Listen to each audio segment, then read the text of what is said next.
Dipahami nggak? Ya, iya sih. Iya. Kadang-kadang saya jadi bajingan juga, saya jadi brengsek. Ya Loh. udah, selamat menikmati. Itu kemarin saya juga pernah begitu, aku gituin. Loh, bukan. Gini loh, gini.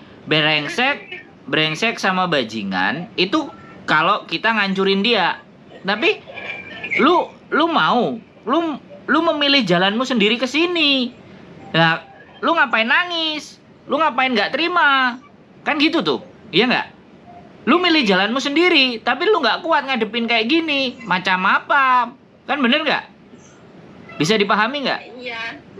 Loh. Pernah sih aku tegesin aja, daripada begini mendingan balik. Kadang-kadang aku gituin loh. Lah iya. Banyak ngeluh gitu. Nah, jadi ini bro, ini realitas.